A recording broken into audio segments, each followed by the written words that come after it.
Julia, where we've chatted over the last few weeks. I just put on the recording so that we can get I know we're going to be from the get-go. Okay. I just watched your video that Julia forwarded to me on ontological shock. Yes. Well, of all the various things that are going on with this topic and this phenomenon, one of the things we can do something about is looking after our fellow human beings. And we've launched our preparedness plan, launched that on Monday. John, you've been working on that. I'm sorry to interrupt, but you make it sound simple, like we launched it. But I know because I've been part of the Ontological Shock Advisory Group, I can tell you that it's not simple. You've really worked hard and made it like a resource that helps. I mean, yeah, I think you need to claim more of that work. So maybe also we should put some context on this because we really are jumping right in. I know. I'm already yeah. So what are we talking about, John? Hey, nice to see you. I'm John Priestland. I'm the founder and chairman of uNHIdden, and we're a group led by doctors and clinical psychologists that works on the basis that it's good to look out for and look after people when it comes to whatever the revelations might be. And revelations about paradigm shifting stuff, be that UFOs, non-human intelligence, be that some of the other things. The point being that if you are anxious or traumatized by a non-normal revelation, that has impacts and effects. We can call it ontological shock that are different than if you're anxious or traumatized about something else, like you see a nasty incident on the tube or a metro or a bad road traffic accident. Because with those traumas, your worldview is the same. Whereas if you find out that the world is not as you thought it was, that dissociation, that change of state is really profound. And we see that with the experiences that we talk to and work with, the people who've seen objects in the sky or have had entity experiences. It's not that they are frightened about the encounter per se, but they're struggling with what it means for their nature of reality, the trust in all the things they've been told from when they were knee-high to their parents. And nobody's really looking out for those people. And that's what uNHIdden's trying to do, trying to fill that ontological security gap. There you go. That's beautiful. So can you just tell a little about your background? Because you came to this in an interesting way. Like you have a background in public service. I do. And I certainly don't want to overplay or overstate any sort of little sprinkling of ontological shock that I've had personally, but it is part of the story. So you're right, Julia. I started off, so I'm a physicist by training. I work with engineers now, but I'm a physicist. I spent 9 years as a fast stream civil servant, public servant, as you would say, including in the UK Cabinet Office, where I wrote 2 white papers, including about health policy. I've got lots of years in large engineering consultancies, and it was this physicist view of the world. Physicists are quite regimented in the way we think about things. We're taught Newton's laws of motion, good. Crystal theory and ley lines, bad. Quantum mechanics, good. Astrology and UFOs, bad. We have a sort of swagger and arrogance about it because we've been trained. We know the nature of reality. Thank you very much. And it was when I started to look into the correlation between nuclear facilities and UAP sightings that I started to think, well, hold on a minute. The correlation's pretty strong. Robert Hastings' book, UFOs and Nukes, is an incredibly comprehensive, it's long, comprehensive book. And you start to think, well, so if all of these things are swamp gas and the planet Venus and Chinese lanterns and ball lightning, how do they know where the nuclear facilities are? And I do a bit of work in the nuclear sector. We shield really well for alpha and beta, pretty well for gamma. How do they know where the nuclear facilities are? Sounds like they're under intelligent control. And that was the teeny tiny sprinkling of ontological shock. But the thing that got me, that led me to set up uNHIdden, was I couldn't find anyone who would talk to me about this. None of my colleagues, no physicists I knew, family members, they all gave me that look, oh, this isn't nice, dirty, John, you've got a bit strange, go away, leave me alone, sort of a thing. And I had 6 pretty lonely months where I would think about this stuff a lot, sort of 3, 4, 5 hours a day, desperately wanting to talk to someone. And that's not good for our mental health. And I then did find somebody in the UAP community to talk to, and I was scared, rigid. I thought I would be tongue-tied and regarded as a fool, but he was very kind, allowed me to get some of that thought process that was bubbling away in my head off my chest. And so the starting point for uNHIdden is we're an organization that's set up to try and encourage better conversations about topics that are hard to talk about to improve mental health and well-being. UAPs are the front and center of that, but anything which is restricting people from talking about the things they need to talk about, that's what we're there to roll back, or to try and help roll back stigma and help reduce shame. Now, are you UK-based or, well, you are UK-based, I think, but are you international or serving more the UK? I'm glad you asked me that question, Carmen. We have, in the last 6 months, set up uNHIdden Inc., a 501c3 registered in Delaware. So we are as American as we want and need to be. That's quite important because the US is clearly where the action is on disclosure. Witness the House hearings and the proposed legislation in yesterday's news conference. We're talking the day after David Grush on the Capitol steps of the Capitol building.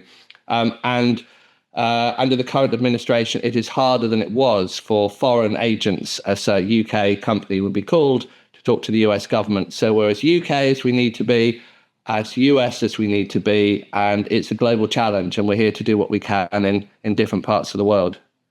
I'm curious. He said that the US is where the action is, and that led me to wonder, is there anything comparable going on, or what is going on in the EU or individual European countries, or China, if you know? I'm actually going through nuclear capable nation states. Israel would be another one. North Korea, whatever is going on there. Right. No. Some declassified documents that came out show that there were a lot of interesting UAP observances over Iran, like objects that with the visible eye they looked transparent or almost invisible, but with radar or with infrared, they looked solid, or like a solid chunk of a rainstorm would be when it's not raining. And that was over Iran, which, when we're talking, our UAP, our new way to figure out whether a state has nuclear facilities. But for me, the issue is, is the UAP disclosure issue as much of a topic front and center in like the EU? Because go ahead. Well, let me answer principally for the UK. Okay. And it is to say we have almost nothing. So the level of stigma and the level of rejection of the topic by officialdom, to the point that our elected representatives won't touch it for fear of political ridicule amongst their colleagues and public ridicule in the newspapers. So we have nothing if the topic accelerates and there are revelations. There's nothing that the government can hang its hat on to say, yes, we were looking out for our citizens, this is what we were doing, which is very curious. And as a former Cabinet Office civil servant, I think somewhat unwise. That's a sort of a British understatement, Carmen, in case you didn't spot that. I lived 3 years in London, and I went almost every day to 70 Whitehall, which is the address of the Cabinet Office. It is. I worked at 70 Whitehall. You go in through those turnstiles, don't you? The turning things. That's right. Quite a few years ago. I wrote an article for the Debrief in November 2023, which was headlined something provocative like, why is the UK so far behind with UAP policy? And it seemed unwise, as I say, for the desk officer who's responsible for this topic, and there's always somebody responsible for something somewhere in the UK government machine, to not to have moved on the lines to take in the briefing since 2009, when Sir Bob Ainsworth closed down the UFO desk, in inverted commas, because I don't think there ever really was such a thing, and said that they don't look at this topic anymore because, get this, in more than 50 years, the Ministry of Defence has found no military threat from UFOs, extraterrestrials, insert suitable noun at the end of it, no military threat. And it's as absurd as, a bedtime story. The little girl's just finished having her father read the next chapter of Harry Potter, and she turns to her father and she says, Daddy, is Harry Potter real? And the father answers, in more than 50 years, the Ministry of Defence has found no threat from Harry Potter. And the little girl turns to her mother and says, Mummy, Daddy's gone a bit funny again, hasn't he? And mother goes, yes, he has. And the Ministry of Defence, in the nicest possible way, has gone a bit funny on this, because it is not an astute thing to do when over the other side of the pond, there is clearly a lot of political momentum. Schumer rounds amendments, the task force, the setting up of a special unit within the Department of Defence, not to have moved on from that, not to create any legitimacy, any sort of Overton window that allows even the scintilla of a conversation about this. So we write letters, we send emails in the UK to various politicians and other stakeholders. With almost no exceptions, we get nothing back, not even a reply, because it's just too difficult. No UAPs, please, we're British is kind of the thing. And it's broadly that case, that way, Carmen, across Europe. UAP Netherlands have done some great work. They've got conversations that they've had with their government. And about a couple of years ago, there was a hearing, not a sort of formal hearing, but a hearing within the chamber, or one of the rooms anyway, within the EU Parliament building.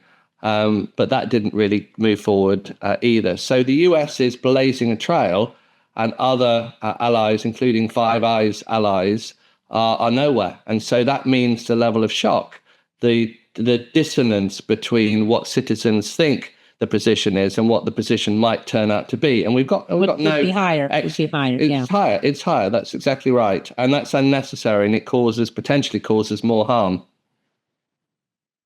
Well, and the ontological shock piece almost becomes, so there's one, I guess, what am I saying?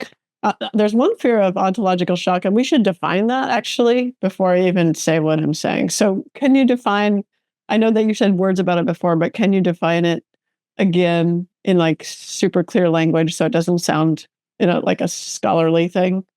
Like, what is it? Well, are you insinuating scholars aren't clear? Where is this idea coming from? I know, I'm full of crazy ideas.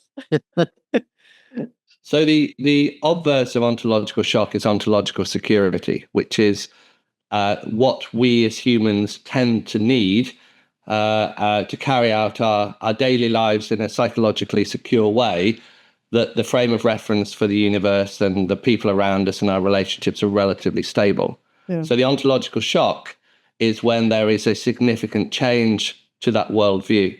Yeah. And the shock is not just that particular thing is not as you thought it was going to be, but it erodes one's confidence in all the other things that we've been taught since we were little about the way the world is. The most visual example to define what ontological shock might be is that famous scene at the very end of the first Planet of the Apes movies. Where Charlton Heston thinks he's on a far distant planet that he sailed to in his spaceship, but when he sees the Statue of Liberty, goes down on his knees on the beach, and that's the ontological shock, because it's not what he thought, and it's got massive implications for him and what's happened and his relationship with the universe. That's the best example I can come up with.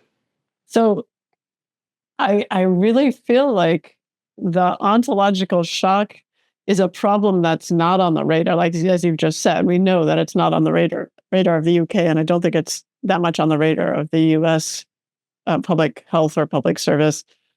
folks either. But I also think that when it's not on the radar and there's no way to deal with, by the way, maybe we're not sure that reality works the way we thought it was. What can happen is, even without having any ontological shock, without any revelations of aliens or spacecraft or walking through walls or whatever it is, you can end up in a state of cognitive infrastructure collapse, by which I mean, in a non-scholarly way, people anyway decide that there's something going on that's a big conspiracy against them. They sense that there's something that they don't know, and they decide someone else actually knows it, and that it's a big conspiracy against them, rather than what it is that people are hiding is that they don't understand a lot of shit, and that the universe doesn't work the way we thought it was. And they think it makes people safer to hide that. But in fact, it makes people collapse because they can sense it. You see what I'm saying? I do. And I think you're absolutely right to focus on the consequences, and it's the perception of the individual that matters, less than necessarily exactly the nature of the reality of what's causing that. In other words, you can suffer something like ontological shock, even if the external trigger turns out not to be true. And there are some things around this which are really unhelpful. I get very frustrated with this term conspiracy theory or conspiracy theorist. And that sort of is one of those words or phrases that somebody throws into an argument, and it's the sort of the trump card. You're a conspiracy theorist. That kind of ends the conversation. But behind that phrase is the fact that many of the theories that are regarded as conspiracy theories are not true. But if you look back over history, some of them are true. And that lack of trust, the erosion of trust in governments, is very unhelpful. And one of the things we talk about in the report is the difficulty that after some sort of revelation of a paradigm shifting nature, it may well turn out to be that part of that revelation is that governments have been lying to us for many, many years. And that is a secondary and very important part of the trauma, particularly as at the same time that very government might be telling us we need to trust them, that they've got this covered, we should remain calm and all of that. And it's that difficulty. The psychologists who are relationship experts say that in the case of an affair, it's partly the physical betrayal, but it's also the loss of trust. And if the adulterer, husband or wife says, darling, I've had an affair, but don't worry, you can trust me, that's not a very convincing thing. So part of what we try to speculate on in the report is where can people look to trusted sources of information.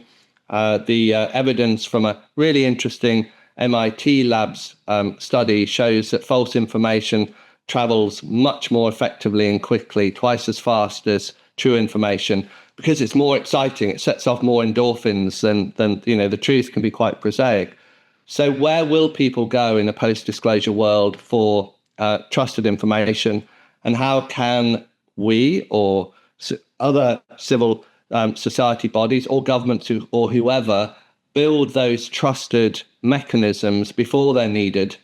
Because if disclosure was to happen tomorrow and those mechanisms aren't in place, then the immediate cascade of information and communication, that can be a real challenge, because it can be round the world in 20 minutes and back again, and it's all out of control. So where are those trusted voices? Who are they?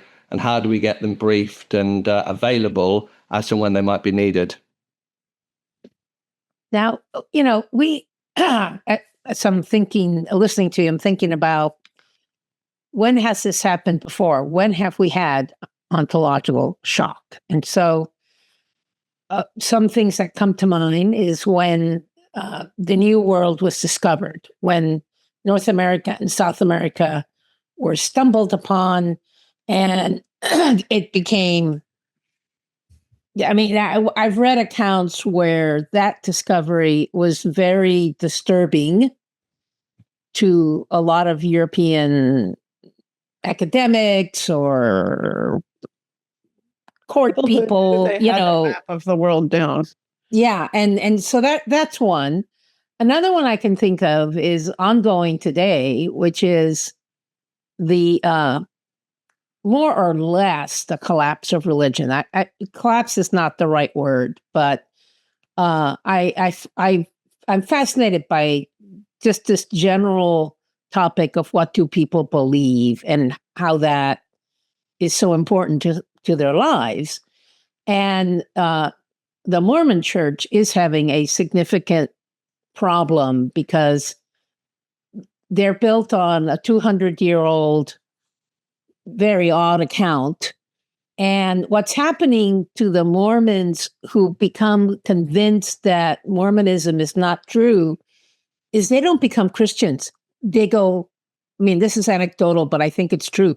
They go all the way to become, many of them, to become atheists or, more disturbing, nihilists.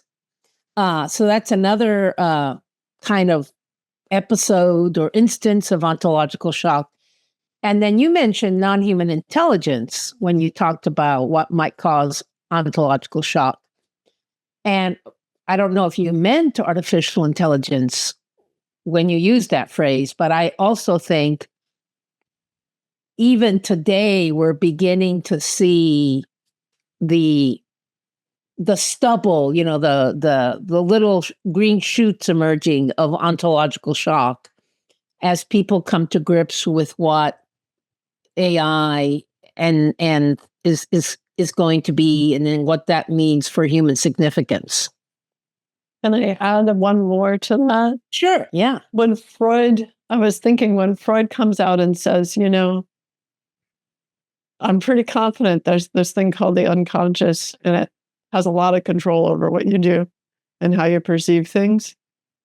We're still going. There are many people who still don't believe that, and we're still going through ontological shock from that. Well, World War I was an ontological shock for the European mainland. I mean, the level of death and destruction during World War I was totally unexpected. In fact, so I think if we think about it, we can think about other moments that are generally in the broad category, but perhaps not as extreme, because as extreme as what John is talking about. But I'd like to hear what John has to say.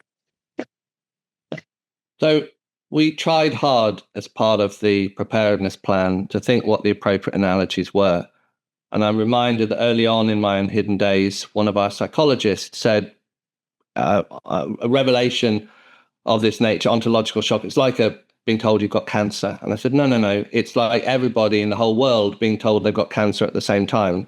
And that's a slightly negative image. There are definitely some good things and positive things. And we'll come back to that about the nature of disclosure. But the point is those two were somewhat failed analogies.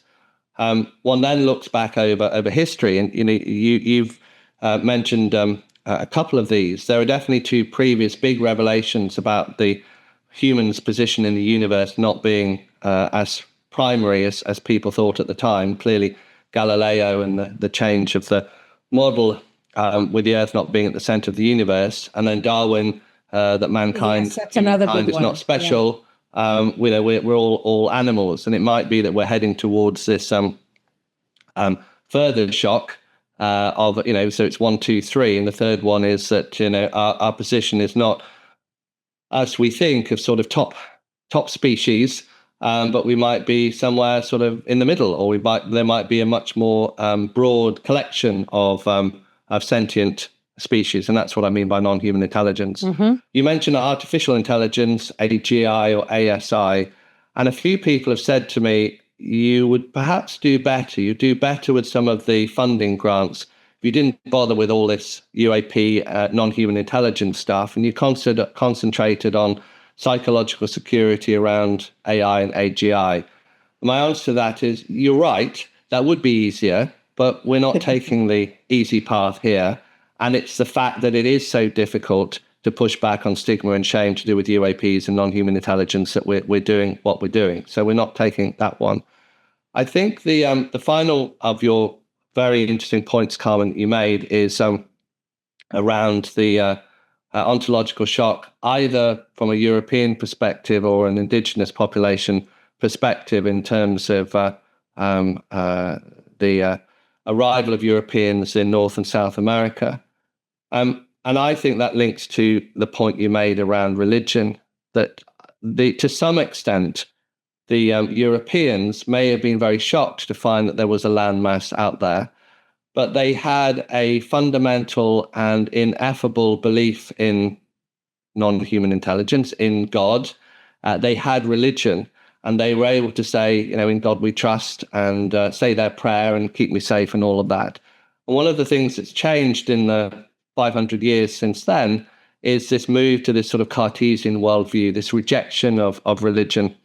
And I went to the first Soul Foundation symposium in Stanford in October 2023. Fantastic couple of days. Immediately before and after each other, two speakers on the subject of UAPs and religion. The late, wonderful Paul Thigpen, the Catholic thinker and theologian, he said Roman Catholicism would be fine. That he quoted a cardinal from 2011 who said, they're all God's children. And then immediately after him was Jeff Kripal from Rice University, who said basically all religions are stuffed.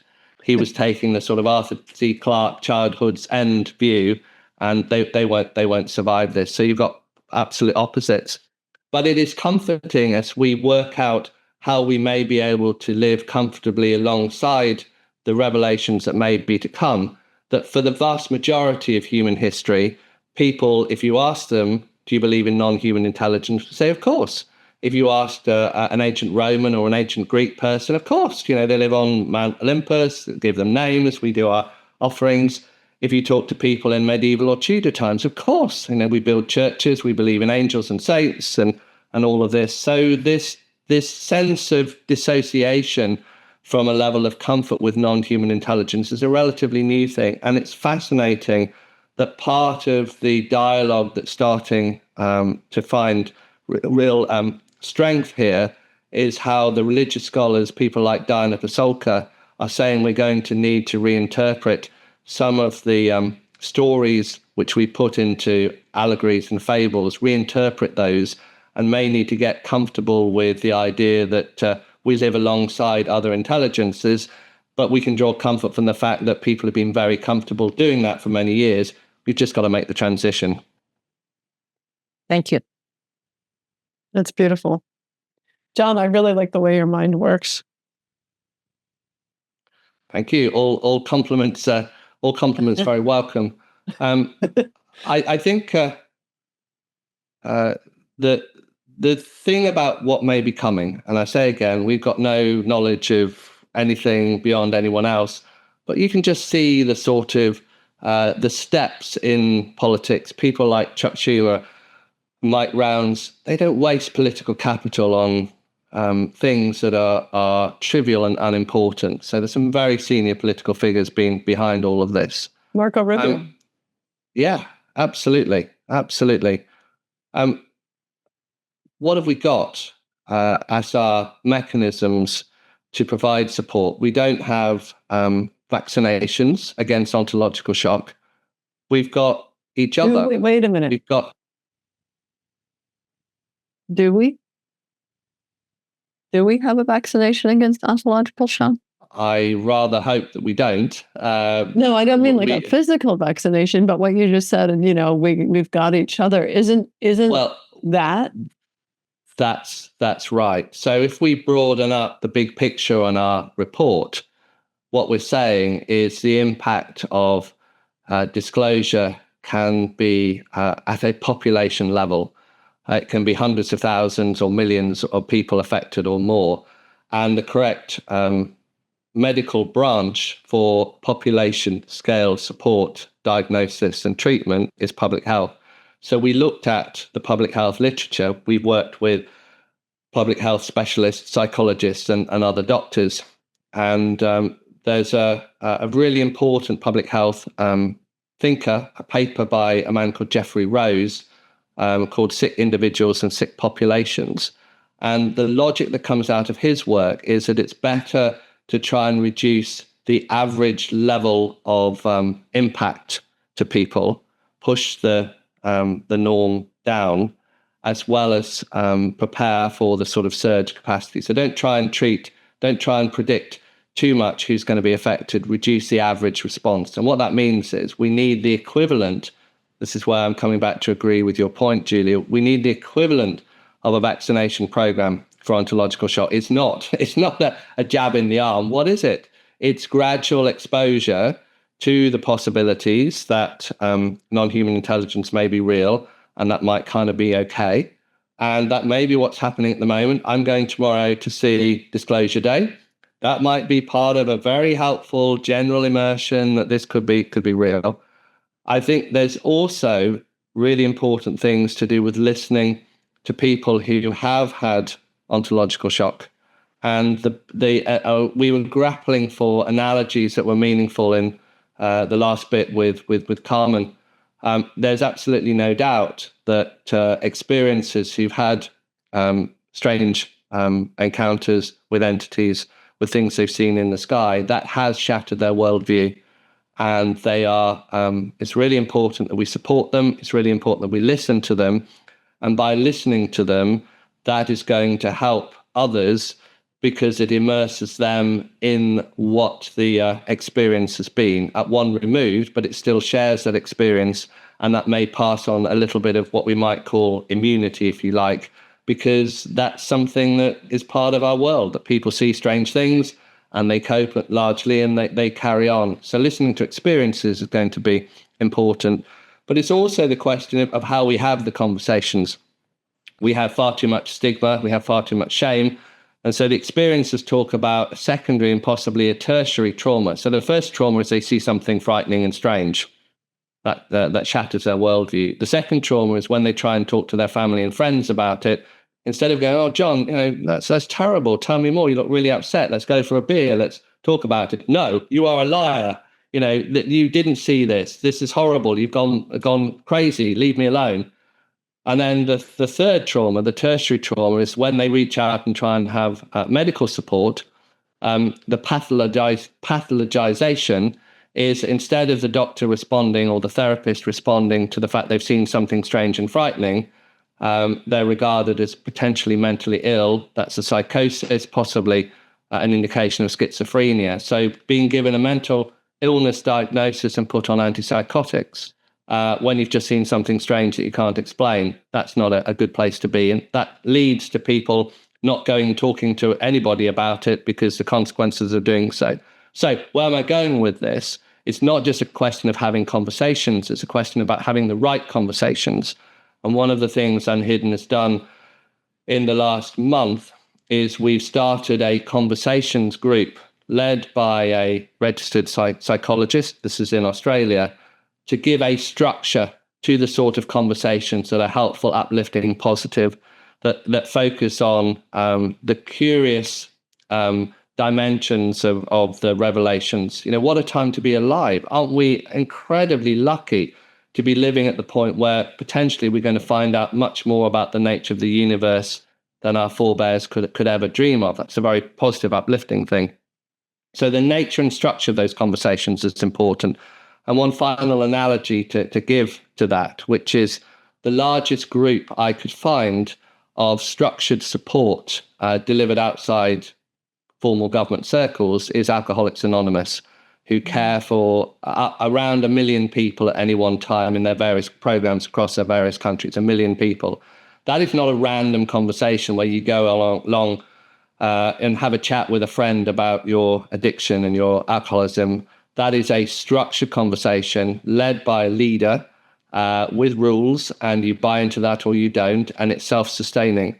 I'm not saying we need that sort of thing for ontological shock, but providing structured conversations with the ability to escalation protocols if people need additional support. So we have put lots of effort into those protocols, including mental health triage, so that if somebody is actually exhibiting mental health type issues, that there is somewhere to go and the conversation is not left sort of hanging.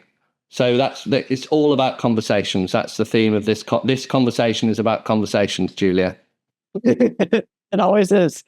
So that's fantastic. I'm excited about this thing you're starting in Australia, and I'm wondering if we can hook it in with, I've got this sort of 12-step like support group going for people who were in these early childhood programs like SOAR and GATE. And maybe they could become part of, I should introduce you to the woman who's leading those. She's a mental health worker who's leading those, because it's all the same. But I think there's a quaternary trauma potentially, which is particularly for the people who have already had an ontological shock like this. Let's say they had an abduction experience, or they saw something very clearly that changed their life, changed their understanding of the way the universe works, and then have gone through those 3 traumas. And then sometimes the way that people can manage their identity and their well-being after going through those 3 traumas is to decide it's part of their identity to know something that other people don't know. And so when when disclosure happens, then for them, there's a 4th trauma of, well, now everyone knows the thing that made me special, and I'm not special anymore. And I think that can be kind of my senses, based on no data, but just a feeling, that can be kind of an unconscious fear that people who know any kind of information that other people don't know, which includes a lot of the intelligence community, and includes folks who have had these experiences and gone through those traumas, and there's an interesting overlap between those groups, that makes them work against the disclosure and makes them work against saying, see, ontological shock is bad, we should avoid it, don't tell anyone anything. But underlying that is this recognition, that a subconscious or unconscious, usually, recognition that says, I'm special because I know this information. What do you think of that? I think that's really interesting, and is not a dimension of why particular care needs to be given to experiences that we'd contemplated. So we have thought about the special support that experiences need, but not the particular mindset that you've described. So I'm fascinated by that. Just a little bridging piece around the core of our preparedness plan. So I talked about some of the public health principles on which it's based a little while back. At its heart is a health needs assessment, a structured analysis of what care and support might be needed and at what scale. And we took 7 groups and we identified 4 that were potentially at higher risk of ontological shock. And those were people with a strong science and technology, a STEM background, because of the rigidity of their worldview and the fact that very clever, intelligent people are very, very good at arguing back to preserve that worldview. And that can be stressful. People with strong religious beliefs, which is already touched on. One of the most important public health principles is whenever there's a disaster or an emergency, the people who come off worst are the most vulnerable, the people who are least able to reach out for care and support or have the least resources. So the third group at high risk is vulnerable people, so people in socio-economically disadvantaged backgrounds and people who've had prior mental health difficulties. And then the fourth group is experiences. And we thought it would probably be the other way, Julia, which was that having survived years of ridicule and shame as a result of their experience, and it turns out it was true, or, there is a there, the resentment and frustration of, so you lied to me for 30 years. It was true all along. You put me through all of this. That would be very difficult. It could also open up the trauma again if something was in the past and had largely been dealt with. But I hadn't thought about this is eroding the thing that makes me special. Those are the four groups we came up with. We did some population calculations. We looked at the impact of PTSD on groups post-disasters, and we came up with between about 3 and 10% of the adult population could be affected, and that's more than enough to overwhelm formal mental health resources, and that would trigger or could trigger, and this is a surge analysis, it's not a prediction, is it plausible it could do this? that could trigger a public mental health emergency with the resources not being matched up against the need. And that's one of the things that the post-COVID analysis shows, that although they tried to prepare for mental health issues with pandemics, the mental health infrastructure was overwhelmed. And so we have to think how we're going to build that infrastructure at scale. And the only way we can do that is supporting ourselves and supporting each other. So part of the preparedness plan is the need to develop self-help resources. And then part of it is to put the professional development into the therapists and the counselors and the others so that they're prepared, but that can only be a part of the solution. Then we've got the conversation groups, and we're each going to have to take some responsibility for our own well-being post-disclosure as individuals, for our friends and family, and only go and talk to our doctors and our therapists if we actually need to, because the scale is such, we're all going to have to kind of keep calm and carry on. As we used to say, stiff British upper lip in the Second World War. That's what it says on the coffee cups, keep calm and carry on. So I missed when you were going through the 4 groups, STEM, the vulnerable, the experiencers. What was the second one? Religion. The second one was people with strong religious beliefs. Okay. I must have just... Again, it's if you like, the rigidity of the worldview. I mean, clearly formal religions are often tied back to particular doctrine, scripture, which is less adaptable than some, and the level of linkage between the individual's view of themselves and that religion. So if the religion is challenged, how much of an impact does it have on the individual's view of themselves? How rigid is that, and how hard is it to change? So go on. I just wanted to riff a little bit on that, because the last 2 or 3 weeks, I've been thinking a bit about what it must be like to be a member of a group that is absolutely convinced that there will soon be an apocalypse. I was just trying to get my head to where to be able to empathize with them. How do they conduct themselves? And there are various levels of belief about that. There are some people who kind of, that's what my group believes. And I guess I believe it too, but it never otherwise really affects how they live, all the way to the people, who are the preppers, who are storing, 3 years of food and gold bars, et cetera, et cetera. So that's one point I want to make. It's not really a point. It's just an observation to see if you have anything to add to it. And then the second one I want to make is that it is curious that, as best as I know, all of our major religions, all the ones I can think of right now, have an end of days scenario that involves descent from the sky of the ultimate superior being. Depending upon the religion, some of that ushers in 1,000 years of wonderfulness. For others, this person is, retribution, will will separate the good from the bad, and the et cetera, et cetera. But you know what I mean. And so we have this entire, 8 million people on this planet.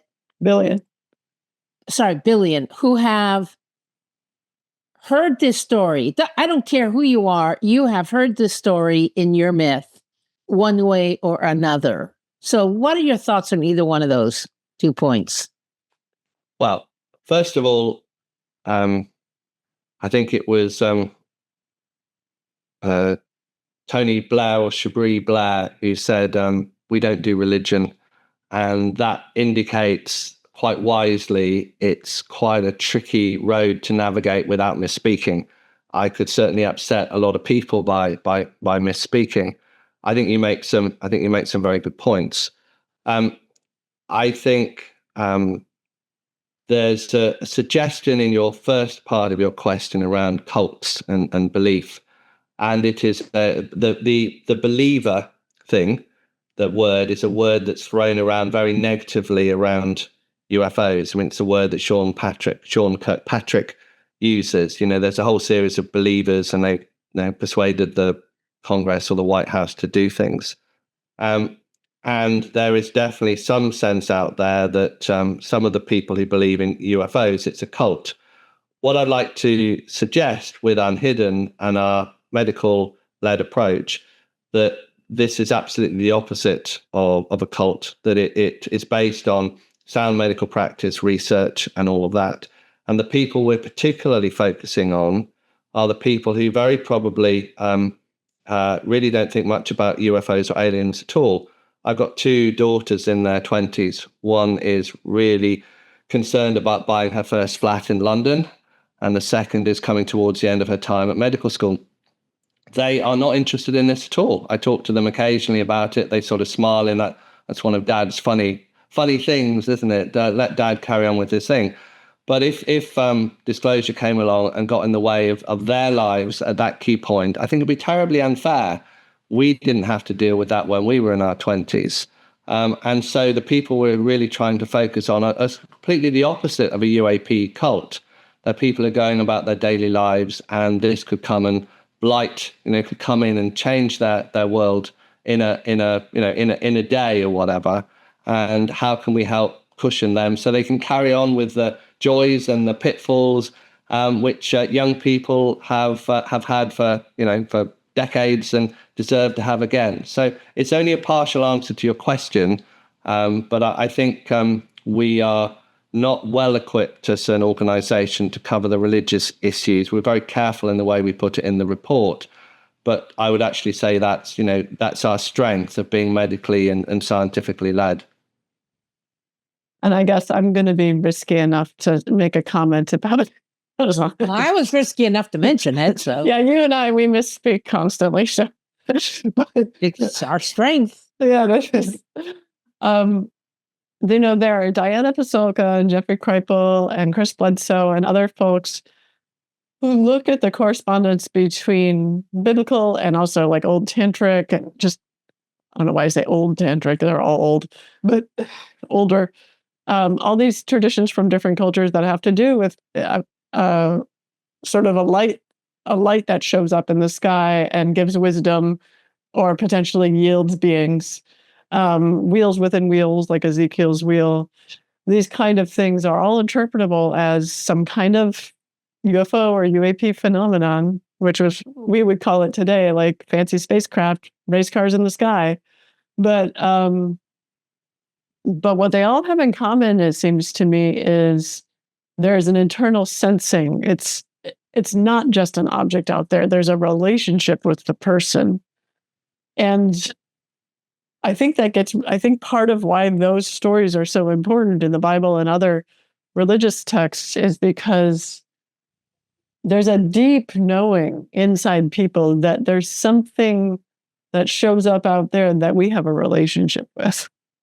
And the story of I'm an independent being and I'm over here and you're over there and we have no impact on each other unless I hand you something is just it's just not true. And we kind of know that regardless of how far into this idea of materialist science we get. And so I think part of me wonders if that is what will save us from ontological shock, is our deep knowing that we can't be right about this idea that the universe is completely stochastic. Nothing really matters. And, we're all just gods. There's no God, but we're just like, there's a throwing of the dice and things happen. And I think that's also a vaccine in a way. So people who have a religious understanding that's non-rigid, but that's sort of more spiritual or more like a connectedness with this sort of mysterious universe, might have less ontological shock because the universe is mysterious. Oh, what do you think, John? Well, let me just jump in there just to build on what you said and just say that was my point in when I was saying I don't think it's just a coincidence that the entire human race has this myth that, let's talk Joseph Campbell or whatever. Everybody's got this concept in their head. And my inclination is to say that's not a coincidence. What else that means, I don't know, but. So, yeah, challenging questions. I'm reminded that one of the most intriguing chapters of Dana Pasulka's book, Encounters, is where she goes and has lunch with Jacques Vallée. And we're very fortunate with Jacques.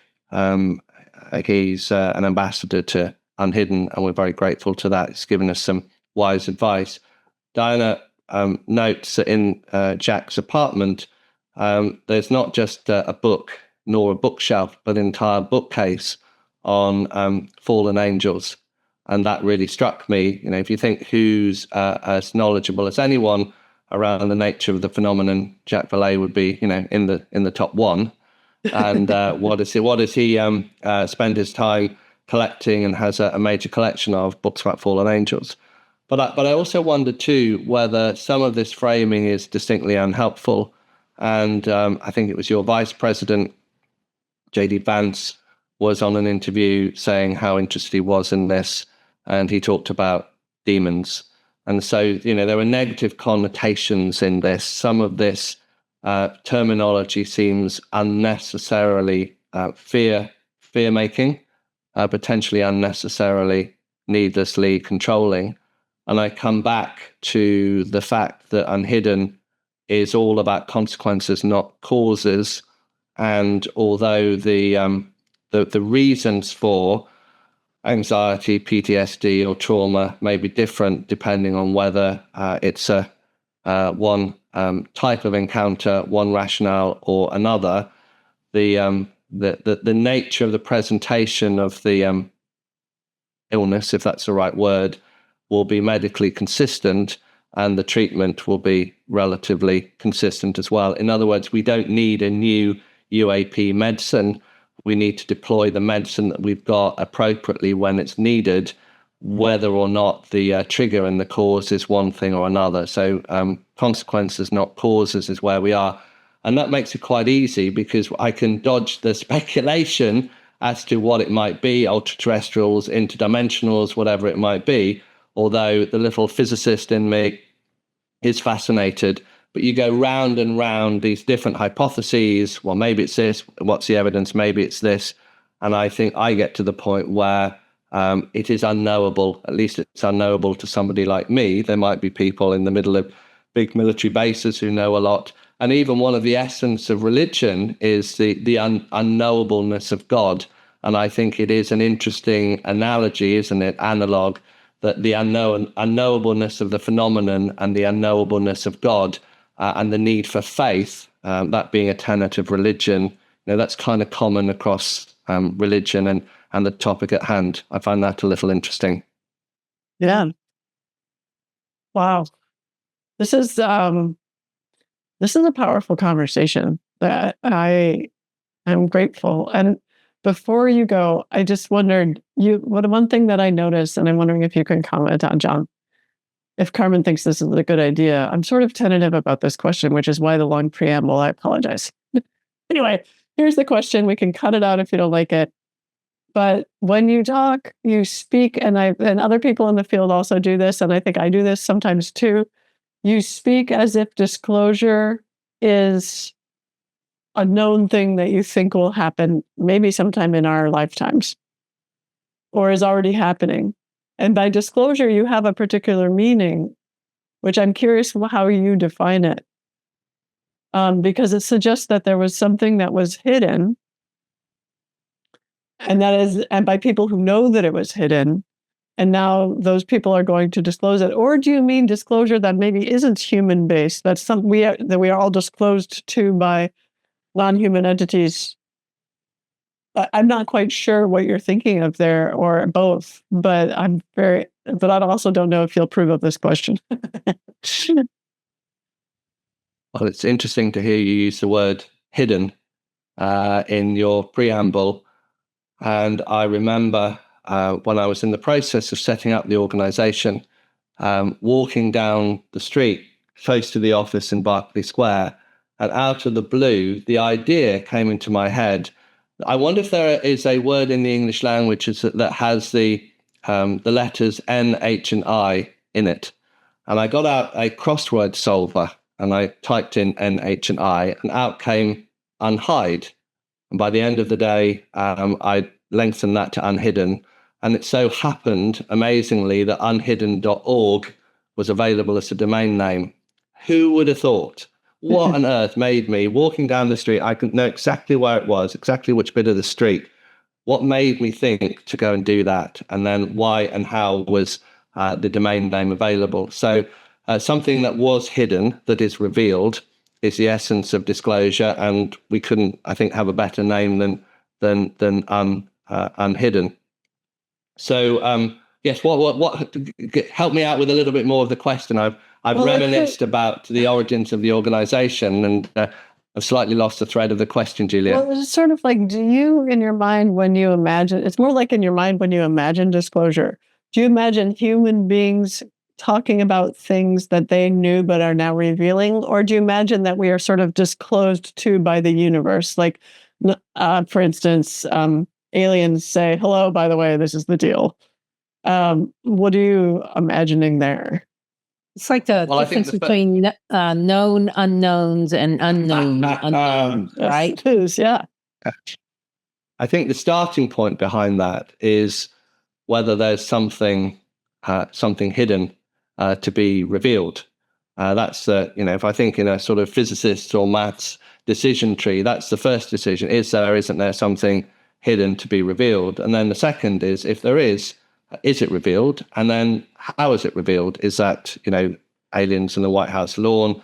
Is that a formal disclosure announcement?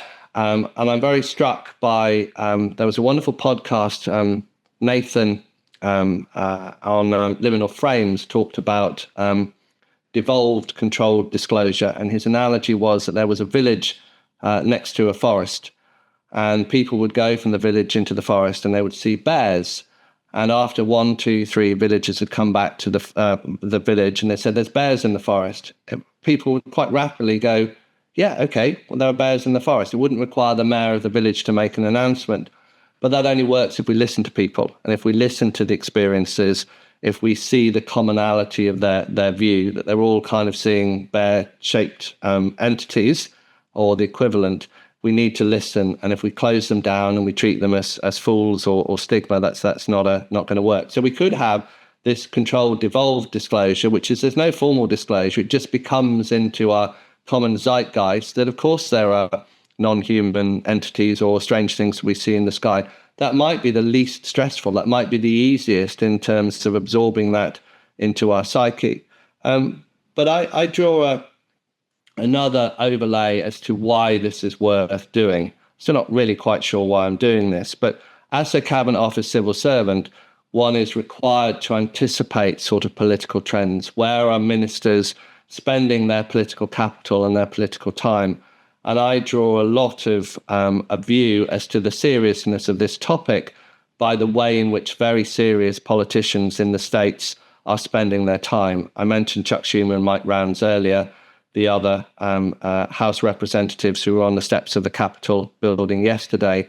These are sensible senior people. They do not waste their time. Governments do not set up agencies like ARO, regardless of whether it's effective or not, to investigate, completely nonsensical, pointless things. So I draw a reasonable amount of comfort that there is something to this topic because of the level of political capital being expended upon it. And when you say there's something to it, do you mean that human beings on the planet know the answers to questions that they will eventually share? Or do you believe that they know that eventually we will know because things will happen? We're using that believe word again, which is very interesting, can be used as a negative. Let me use as envision. What do you sort of imagine? Well, somebody asked me which parts of the UAP lexicon do I believe? And in one sense, you start off a teeny tiny bit down the rabbit hole, then you go a bit further and a bit further and further. Before long, it's kind of easy to believe everything. It's all true. And I just kind of, it's a shorter list. But I have a different view as well, and a slightly contradictory one, which is I think there is a lot of leisure demand, a sleight of hand, the magician's ability, look over here. And I actually think wherever they want us to look, bodies, craft, Area 51, what's really going on is somewhere else, which is why, some of the work that you're doing, some of the things that Carl Nell talks about, human potential, are really, really interesting. And uNHIdden is broad enough as and when it might be needed to extend its remit to paradigm-shifting revelations that go beyond UAPs and non-human intelligence. So I'm kind of the view, one, we focus on consequences, not causes. So anybody in need of help and support, that's it. And in terms of those causes, wherever they ask me to look, I kind of think it will be somewhere else, because they will want us to be guided to the wrong place. And that's fine. If you're interested in people and interested in helping people, that doesn't matter. Let the people come. And I hope we are far enough on with what we're doing with uNHIdden to make a difference. When I wake up in the middle of the night, the thing I worry about is that we're not so much uNHIdden as unready. And it would be very frustrating to have set this organization up and be close, but not quite there to being able to help people. So we've got to crack on. And for those listeners that would like to get involved and support uNHIdden, you can get in touch. uNHIdden.org is the website. I would love to hear from people. We'll definitely put links to it. Yes. Thank you, Carmen. Thank you, Julia. Yeah, this was wonderful. I think this one will get around. Very interesting. Yeah, very interesting. And as I hope you could tell, I think about these types of issues a lot. So. Well, thank you for your support and input into the report, Julia.